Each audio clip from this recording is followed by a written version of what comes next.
أعوذ بالله من الشيطان الرجيم بسم الله الرحمن الرحيم أعوذ بالله من الشيطان الرجيم بسم الله الرحمن الرحيم الصلاة والسلام على أشرف الأنبياء والمرسلين سيدنا ونبينا محمد وعلى آله وصحبه أجمعين رضي الله تعالى عن السادة التابعين والعلماء العاملين ولأئمة الأربعة المجتهدين ومقلدين بإحسان إلى يوم الدين السلام عليكم ورحمة الله تعالى وبركاته. daidai wannan fili insha Allah da muke karɓa tambaya, to in Allah ya so wata tambaya za ta shigo mu yanzu kuma da iko Allah za mu amsa ta daidai gurgurun fahimta insha Allah. akramakallah, ko menene matsayinka dangane da irin maganganu da malamai suke yi dangane da abin da ya shafi jawaban kalaman Sheikh Abdul Jabbar? أعوذ بالله من الشيطان الرجيم بسم الله الرحمن الرحيم الصلاة والسلام على أشرف الأنبياء والمرسلين. To kamar yadda aka riga aka sani dai cewa mu Abdul Jabbar yana cikin nau'in waɗanda suke jagorori ko mu ce shugabanni a gare mu, domin kuwa mu kadirawa ne tun lokacin baban shi Sheikh Abdul Jabbar Sheikh Muhammad Nasir Kabara, kuma dukan abin da ya faru a wannan gida na kadiriya, to ko muna wajen ko ba ma wajen wannan abu ya shafe mu. Amma abin da wato ainihin nake kallo akan abin da ya shafi wannan matsala ta Malam Abdul Jabbar, wato matsala ce wadda za a kalle ta kamar fuska uku. Fuska na farko shine dole ne a kalli al'amarin Sheikh Abdul Jabbar, akwai wasu manufofi kamar guda uku a ciki. Abu na farko shin abinda Malam Abdul Jabbar yake faɗa, shin yanzu ne ya ganshi a cikin littattafan ahlus sunna, shi ne ya ga bai kamata ya wuce su ba ya faɗe su, ko kuma dai yanzu ne ya ga lokaci ya yi bayani a kansu?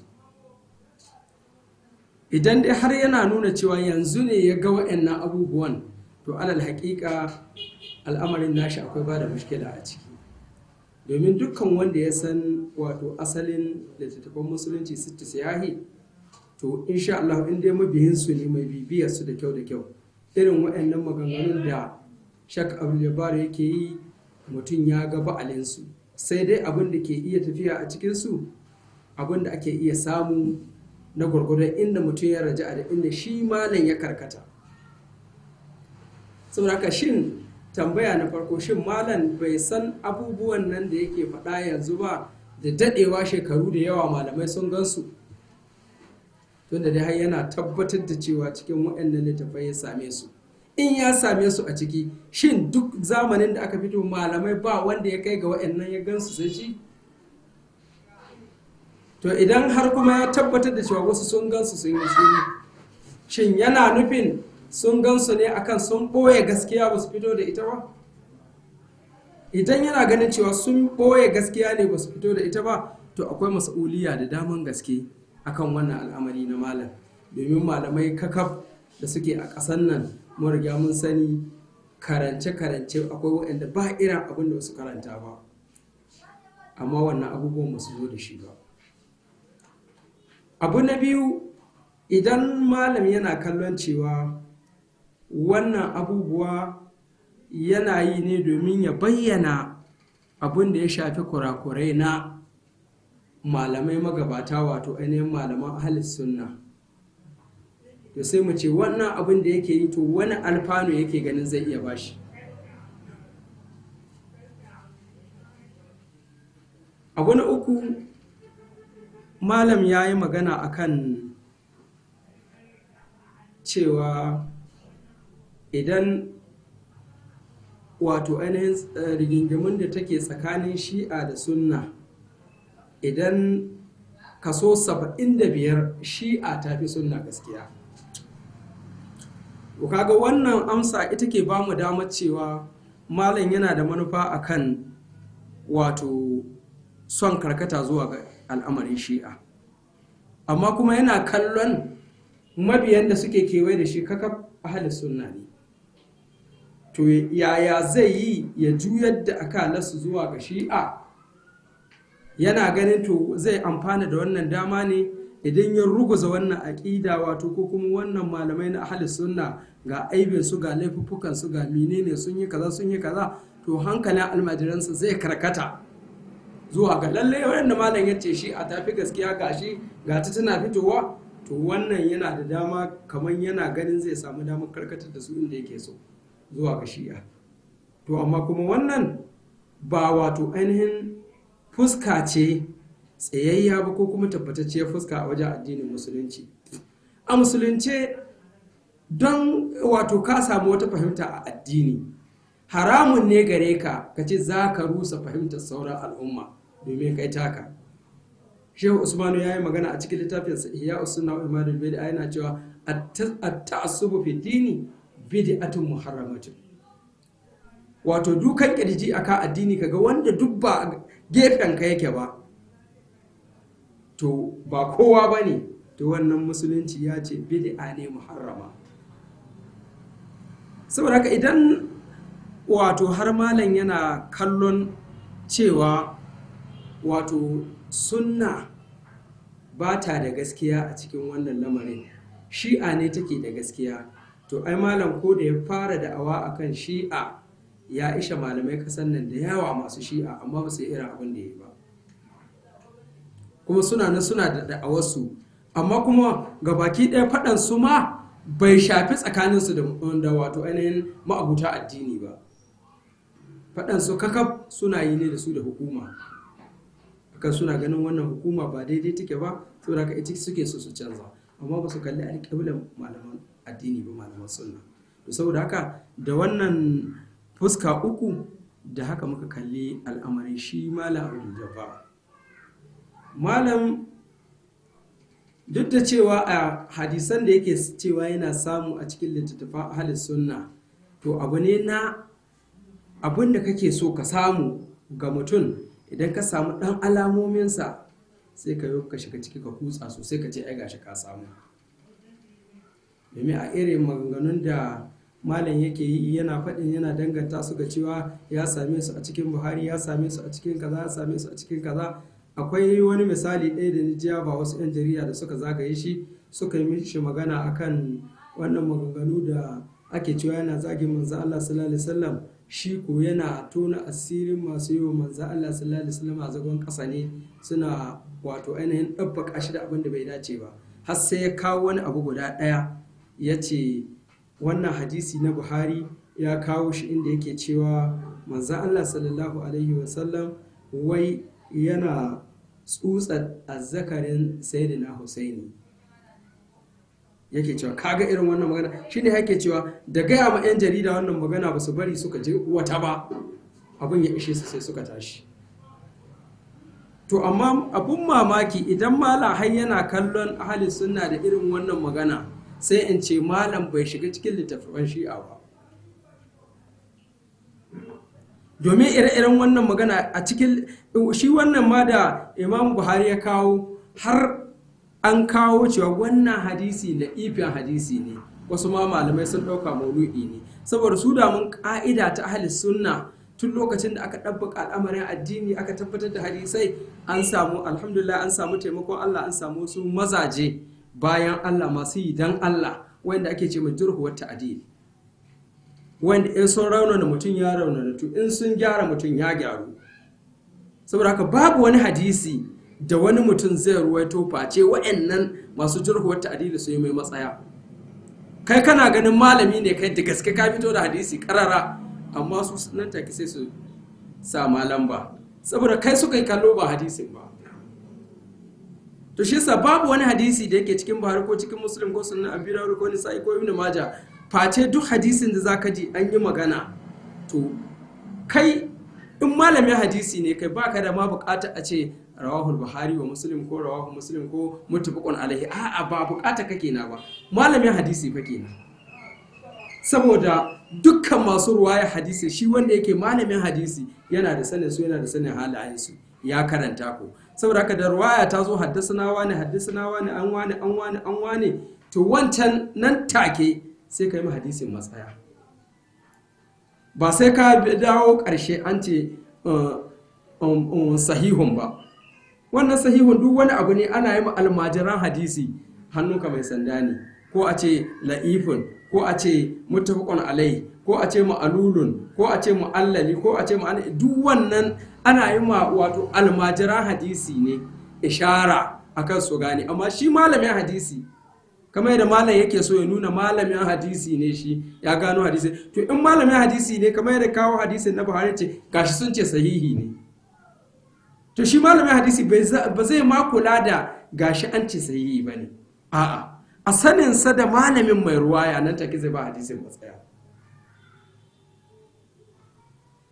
To saboda haka dukkan ire-iren wayannan hadisai da malam yake ganin an yi magana kamar wadda ta shafi janibin manzo Allah sallallahu alaihi wasallam, to wannan hadisan zaka tarar ko Buhari ya kawo su ko Muslim ya kawo su nan take za su yi ma hadisin matsayi, amma yana ba yanda za a yi kaji sun ce wannan ingantacce ne sahihi, ko da mu je mu ɗauka ko da sun ce sahihi ne, shi malamin hadisi ya san wannan abun ba sahihi ba ne, wanda yake shi ne yasa malam yana da sani cewa tun ƙasan nan da malamai suka ɗabbaka a ƙasan nan akan karance-karance duk babu wani, akwai zaururukan da malamai duk sittu sahihin na sun karance su, amma ba a taɓa je irin magana da malam yake faɗi sun kawo ta ba. Shin suna tsallakewa ne? Kaga ba sa tsallakewa. To me suke wa hadisin? Hadisi ne aka rubuto sai a karanta shi, da karanta shi sai a fassara shi kawai sai a wuce a bashi, saboda mi tsayawa a yi bayanin shi bai da fa'ida, ba zai fa'idantar da wani abin da ake da bukata ba. Saboda haka misali a ce mutum ne ya zo ya zauna da kai ya baka shawarori, ya baka shawara kamar cikin shawara 100 sai kaga guda ba shawara ce ta kwarai ba, shin za ka yi watsi da 99 ka ɗauki guda ka yi ta yawo ka ce har ya ce min kaza? To abinda su malaman ahlus sunna suke da shi kenan, suna ba mutum uzuri. Shi yasa imamu na Malik ya ce idan wato ainihin mutum ya aikata aiki na kafirci, ya ce za mu bi hanyoyi in muka samu hanyoyi 100 duk hanyoyi 99 ya zama kafiri, amma a ɗayan nan ta cikon 100 ne bai zama kafiri ba, ce to ba mu kafirta shi. Me yasa? Saboda ba da uzuri da adalci. Kuma hanya 99 duk sun tabbata ya zama kafiri, amma ɗayan nan ta ba shi dama bai zama kafiri ba, ce to ba za mu kafirta shi ba. To abinda su ahli sunna suke yi kenan, suna da adalci. Dukkan abinda za ka yi ko za ka kawo a addinance, to za su hange shi da mahangi na adalci ba da mahangi na son kai ba. Ba za su kalle ka da ma'auni na son kai ba ko na son zuciya ko na abin da suke, a'a ma'auni na shari'a, mai iyalin shari'a za su aza maka kan sai su yanke hukunci a kai. Saboda haka kuma kamar yadda wato ainihin malam yake ƙoƙarin nuna wa hadisai, ya ciro hadisi cikin hadisi 1000 ko 5000 ya ciro guda ɗaya wanda ya ga wani shaini ya zo da shi ya ce an ce kaza. To a wannan shin cewar da ya ciro shi yana ganin ba wanda ya gane shi cikin magabata sai shi kaɗai ne ya gano shi? Wannan abin tambaya kenan a wajen malam. To idan ya dai san cewa ba shi kaɗai ba ne ya karanci wa'annan littafan, to sai ya duba malaman da suka karanta wannan littafan ya suka wa wannan hadisin, sun tsallake shi ne? To in ma sun tsallake shi a ɗauka sun tsallake shi saboda mene? Takan iya yiwuwa su tsallake shi domin gudun fitinar da take a cikinsa. To kai malam baka gudun fitinar? Saboda haka abinda yinsa ba zai ƙara maka komai ba, barinsa ba zai cutar da kai ba, to ka tsaya ka ce sai ka diddage a kansa, ban ga wani amfani a wajensa ba, ba da wani amfani. Saboda haka kuma abin da nake kallo a gefen masu cewa za su yi zama da malam, za su zauna da malam, ni ina kallon su ba su fahimci alƙiblar malam gabaki ɗaya ba. Saboda haka da sun fahimci alƙiblar malam ba buƙatar zama take yi da shi ba. ba ta da buƙatar zama da shi saboda bayanan da ya fitar suke iya nuna cewa zama da shi ba amfana zai yi ba. Tun cewarsa da ni yan an kira ni ɗan shi'a zan ji na damu, zan ji wani abu, to amma yanzu ba haka ba ne. Yanzu ni ka kira ni ma ɗan sunna shi ne nake gani ka aibata ni, saboda kaso 95 shi'a ta fi sunna gaskiya. To kaga wanda ya faɗi haka ka san inda ya sa gaba.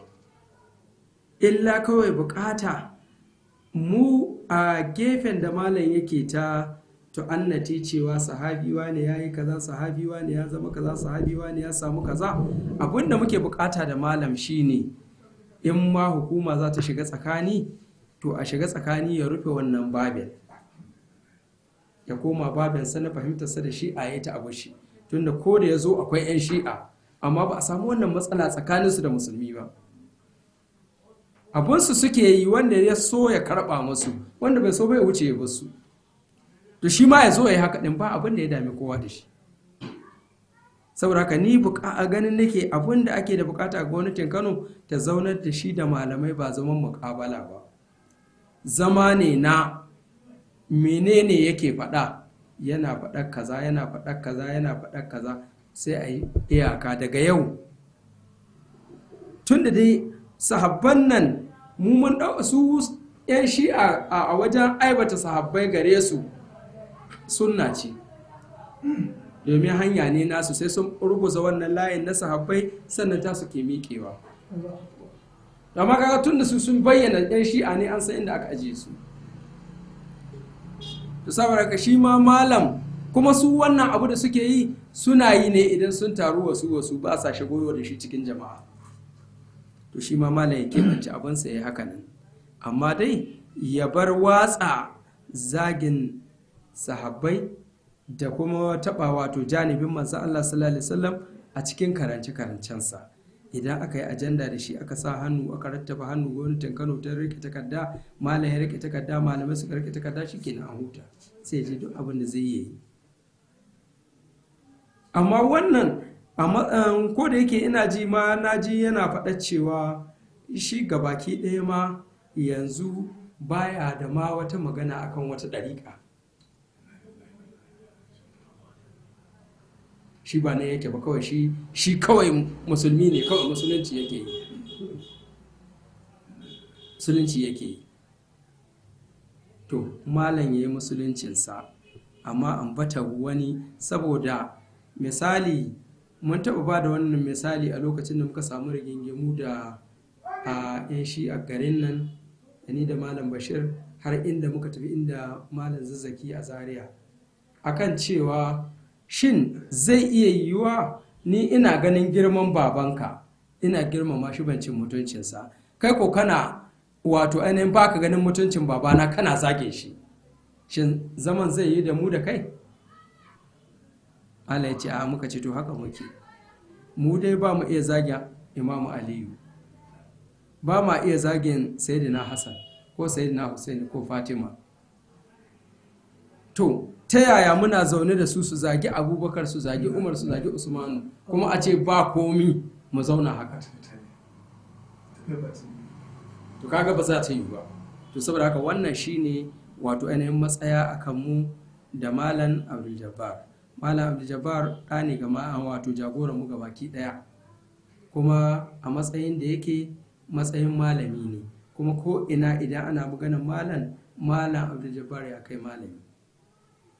To amma abinda kawai wato yake ɗore akan musulmi adalci. Duk takamar iliminka idan ka kasance baka da adalci, to shaitan zai samu sa'arka, zai rika juya ka yanda ya so. Me rashin adalcinka? Ka kalli mutane ga baki ɗaya sun fada daji, kai kaɗai ne akan tafarki. Duk malami ke kallon haka to yana cikin koma shaitan. Duk malami ke ganin kowa wanda ba kan hanyarsa yake ba to ya bata, to wannan yana cikin koma shaitan. Duk tafarkin ko da yake bi, shaitan ke tafiyar da shi. Saboda haka da irin maganganun da malam yake yi, yana faɗin ba mai iya ja da shi, ba mai iya kaza, ba mai iya kaza. To malam ya san cewa hadisan nan da yake ganin sai yanzu ya kai gare su, domin abin da yake nunawa kenan yanzu ya gano su. To wallahi tallahi wasu sun gano su tun bai fara sanin hadisi ba, wasu sun gane su kuma sun karanta su kuma fiye da yadda ya fahimce su, amma kuma su jefa mutane fitina ba. Saboda haka dole ne kamar yadda malamai suka cewa ba dukkan abin da aka sani ake faɗa ba. Malami zai iya sanin komai, amma abin da zai faɗa mu mutanensa, abin da zai amfane su zai gaya masu. Ka gaya mu mutane abin da zai amfani jama'a ka, abin da zai iya sa su ci gaba, abin da zai kawo musu kwanciyar hankali. Ba ka gaya mu mutane abin da zai tada hankalinsu ba, kai kana ganin don an kamba maka kai ka zan wani, ana kallon kamar ba kamar ka. Kuma ai shi alfahari da ilimi ba alfahari ne da takawa ba. Abinda dai Allah subhanahu wataala ya ce innama yakhsha Allah min ibadihi ulama,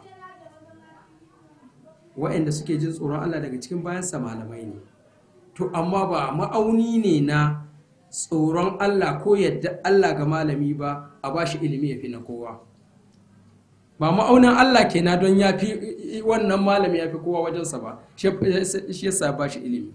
A'a, manzo Allah sallallahu ta'ala alaihi wasallam ya ce jarabawa ne, jarabta ne. Kamar misali Allah ya ba mutum kuɗi ko Allah ya ba mutum sarauta, to haka yake a baka ilimi, an baka jarabawa ga hanyoyi na inda ya dace ka bi da shi.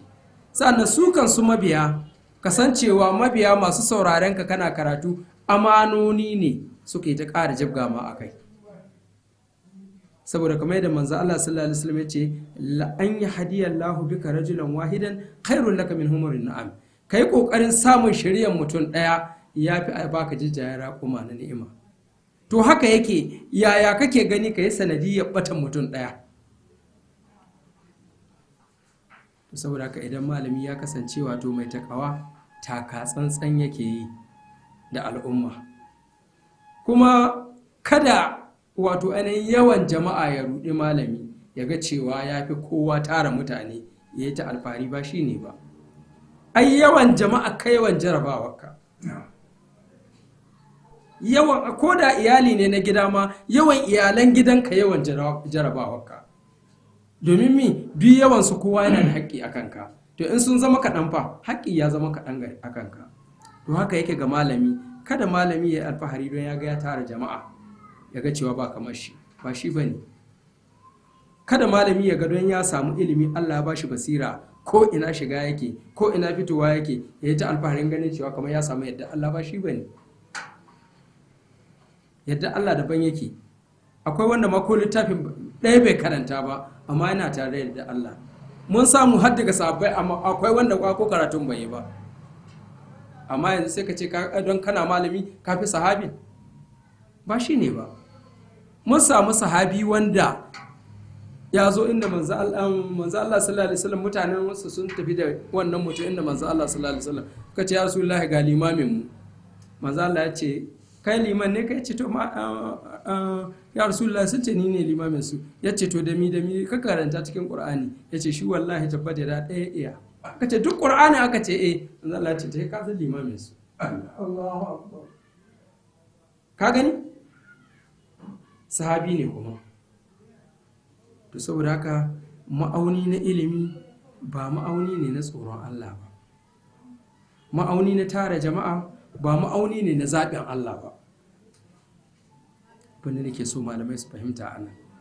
Don Allah ya baka ilimi ba ya zaɓe ka ne shi yasa baka ilimi ba. Kuma ba don ka bi kowa tsoronsa ba ne shi yasa baka ilimi. Wani abu ne kawai. Kamar misali yanzu ne Allah ya ba mutum dukiya mai yawa. Shi kenan don an yarda da shi an so shi ne aka bashi? Ba don haka ba ne.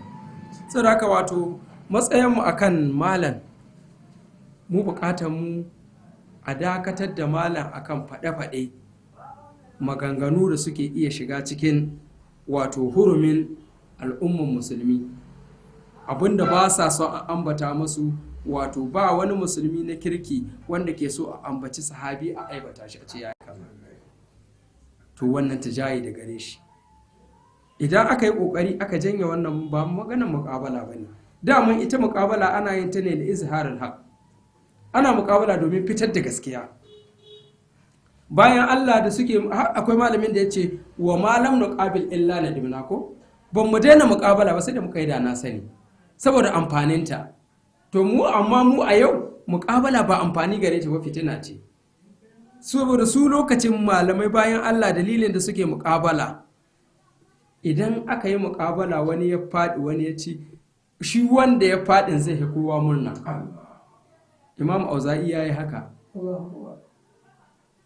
ya yi haka da yin muƙabala da Abu Hanifa akan riƙe hannu a sallah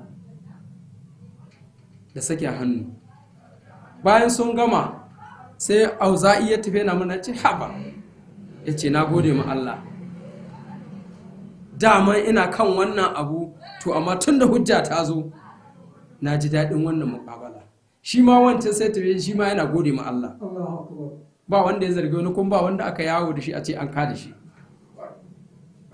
To amma yau kaga abinda ni ji su almajiran malaman da suke so a yi zama suke fara za a zauna a tatse malam, kaga ba maganan aiki don Allah kenan.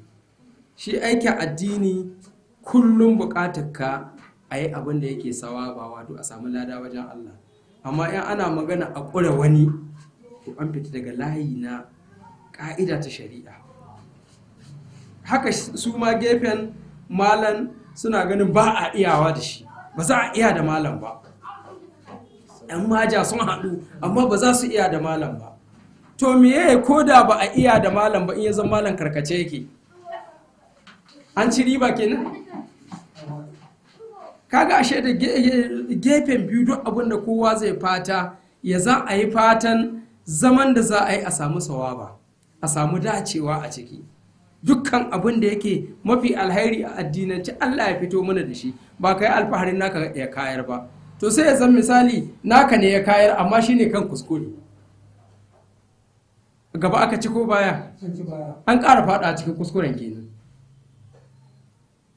To saboda haka wato kamar yadda na ji wani malami yana faɗin cewa baya goyon baya akan muƙabalan malam Abdul Jabbar da sauran malamai. To ni ma ina so in yi wannan ra'ayin, illa kawai mun bambanta da shi. Domin shi da ya ce haka sai yake cewa babu bukata ga malam illa a ɗaure shi a ruguza makarantarsa da masallacinsa.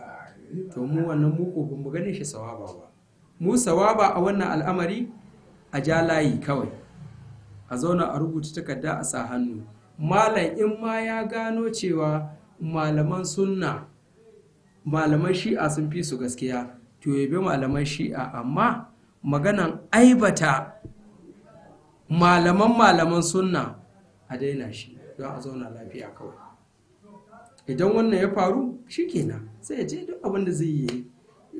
Shekaran mu nawa da tare da Malam Alzazzaki a ƙasar nan, ai kaga waye dama sai hukuma, rigimar su daga shi sai hukuma ne. Kuma sa'an nan duk lokacin da zai zauna ya wa'azi ya san masu sauraren shi, su ma masu sauraren shi sun san shi, ka gani. To amma malam sai ya sa riga ta ahli sunna, kuma sai yana nuna ba haka ba, sai yana so wato ainihin ya yi amfani da rigar ta ahli sunna domin bunƙasa wata manufa ta shi. Kamar yadda nake ce muku, tunanin malam mabiyansa masu kewaye shi dukkan su ahli sunna ne. To amma kuma tun da shi ya karkata zuwa ga shi a yaya zai ya tafi da su, ba su watse ba. In ya fito masu ƙarara ya ce yau na koma shi a watsewa za su yi, tun da duk asali ƙadarawa ne. To yaya zai yi ya tafi yadda su? To shi yasa sai fito da wannan hanyar, ya fara rusa masu hanya ta ahli sunna tukuna, su gabata da kima. Kaga mutum na biyan hanya sai ka nuna masa wannan hanya ba mai kyau bace, baya saurin ganewa. Amma lokacin da ka nuna masa tashi wadda yake bi ba ta kwarai bace, kuma ka nuna masa dalilan rashin zamanta ta kwarai har ya gamsu, to nuna mai inda zai bi ba abu ne mai sauki.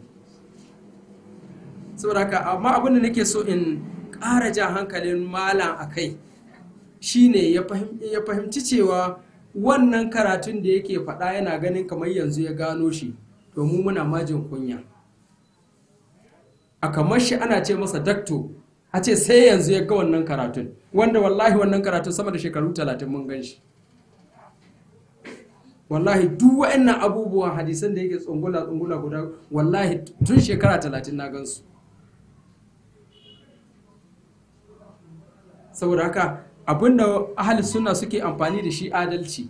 Idan mutum ya aikata maka alhairi 10 don ya yi ma kuskure 1, kakka watsar da alhairin 10 kai ta yawo da shi da kuskuren 1, ya yi min kaza, ya yi min kaza, kafin ka faɗi alhairan da ya yi maka. Abinda ahli sunna suke akai kenan. Littafan nan namu sitti sahihi ba su da wata madogara, ahli sunna ba su da wata madogara sai akan su. To saboda haka a cikin sahih Buhari akwai hadisi sama da 30,000 da wani abu ko da shida ne. Ashe a cikin hadisi 36,000 duk a ce daidai suke, sai dai a samu hadisai guda 3 waɗanda suke da matsala. Ina maganar liƙe mu 3 ɗin duk kai watsi, duk gaba ɗaya fa ya rushe, ya ce sam gaba ɗaya duk ba wani maganar sahih Buhari, duk ƙarya ce, maƙaryata ne. Kaga a rashin adalci ya shigo, ba a yi malamin nan adalci ba. Kuma abin da nake so in nuna malam, idan ma yana ganin wannan abu da yake yi na, domin ya ce yana kokarin ya tantance tsarkin manzon Allah sallallahu alaihi wasallam, abinda aka nasabta manzon Allah da shi ya kore masa, sai in gaya masa cewa malam ya manta cewa fa iyayensa sun karanci wannan abin da ya karanta, kun bance ya fi su son manzon Allah ba, ban ce ya fi su son manzan Allah ba, kun ban ce ya fi su fahimtar karatu ba, amma kuma haka suka ba abun. Saboda ko tun da muke dai a shekaru, aƙalla muna da hankali, mun kai shekara 40 muna da hankali. To a shekarun nan 40 ba a taɓa samun malami da ya fito da waɗannan ababe ba. Gashi Buhari ma ya ce kaza, Buhari ya ce kaza. Shin malam yana nufin duk ba wanda ya karanta Buhari ya ga abun sai a yanzu? Ba wanda ya karanta Buhari ya ga ababen? Ai malam ya sani, idan shi ma har sai ya bincika, ya yi bincike mai zurfi ya gano hadisi ɗaya cikin Buhari, wallahi akwai wanda Buhari a kansa yake. Wallahi tallahi akwai, an yi malaman da ƙasar nan Buhari a kansa yake. In ba komai ba zan tabbatar da kowa ba, ina tabbatar da malam Mahe. Malam Mahe, Buhari, Muslim, Abu Dawuda, Ibn Majah, Tirmizi, Nisa'i, Madahal, Abdurrazak, Sayudi, Ajma'u, akalla hadisai, littafa hadisai sai da ya haddace hadisai guda 50, manyan littafai guda 50 akan shi suke. To amma ba mu ji shi da irin wannan magana ba. Saboda haka ba ma goyon bayan abubuwan da suke faruwa da malam, na wannan ya bugo waya menene, wannan ya shiga media ya ce malam ya kafurta, malam ya zan zindiki, malam ya zama kaza. Illa kawai tunaninmu nasiha ne ga malam. Malam idan ya hangi shi'a ita ne ta farki na gaskiya, to ko kafin ya zo wasu na ciki, ya je ya shiga kawai sai ta tafiya. Amma janibin ahalis sunna, ya bar janibin ahalis sunna, ya koma binciken littattafan shi'a kawai. Saboda haka idan kuma yana maganan kallo aibi a cikin littattafan ahalis sunna, to sai in ce malam bai ma shiga littattafan shi'a ba. Don inda irin wannan aibi ne yake tsullowa daga cikin littattafan ahalis sunna, to a littattafan shi'a ko ina ba zai iya tafiya ba.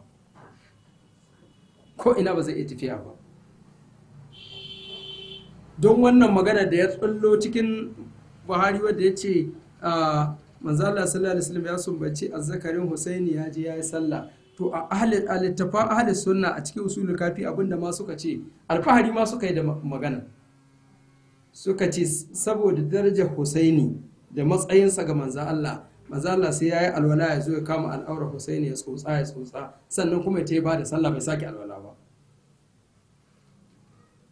Amma kaga shi Buhari bai kawo wannan ba. Kuma sannan wannan hadisi na Buhari, a asalin wanda ya ruwaito shi, daman su jurhu wa ta'dil su lifsa fa wannan mutum sun ce yana daga cikin kazabi, makareci ne.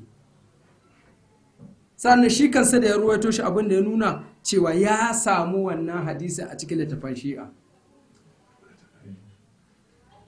amma duk da haka an riƙe shi an liƙe mu ahli sunna a kai.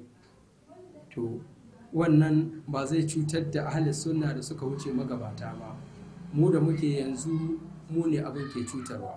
Saboda haka kuma a matsayinsa ba za mu wato ainihin shiru mu sa ido akan wannan ba. Saboda haka dukkan abin da malam zai iya faɗa ya sani cewa wato yana faɗa ne ana yin shiru saboda kallon mukami da darajar gidansu. Amma abin da yake gani ana giɗaɗa shi ya yi karatu to ya fita waje ne. Akwai wanda ba a taɓa ma saninsa ba ko a garinsu amma ya wuce shi.